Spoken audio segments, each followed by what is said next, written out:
Ja narod podučava i ljubav dava.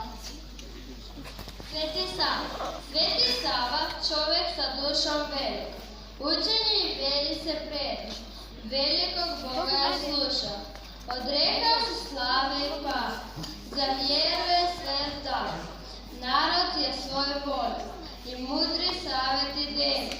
Veliki je čovjek bio, prvi je manastir napravio, gdje je svaki čovjek svoj mir nalazio.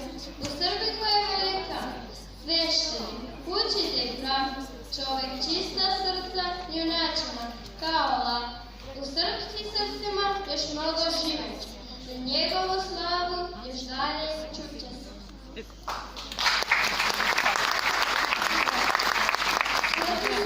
Sveti Sava svetog srpskog roda je bio, on je tvorac koji prema Bogu ljubav nije krio. Rastko Nemanjin ime dobio i u gradu Ras se rodio. Rastko volio je čitati knjige, sam je otišao na Sveta Goru bez brige. Obnovio je manastir Hilandar, bio je srpskom rodu gospodar. Nikada loše učinio nije i niko to ne krije. Slave djeca njegovu slavu, svetog oca, Sveti Sava. Pesma o Svetom Savi. Nemanjić Rastko, dečak je bio, htio je da uči, ali škole nije bilo. Krenuo u zoru, stigao na Svetu Goru. Postao je mudra glava, čistom srcu naš svetitelj Sava.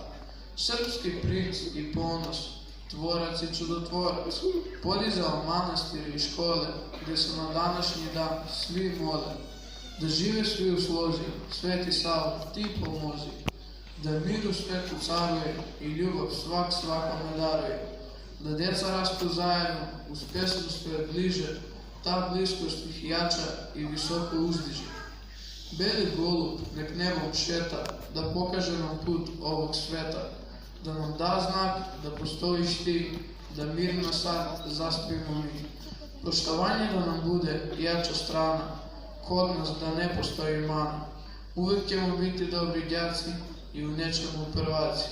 Danas celo srpstvo slavi spomen svetitelju Savi.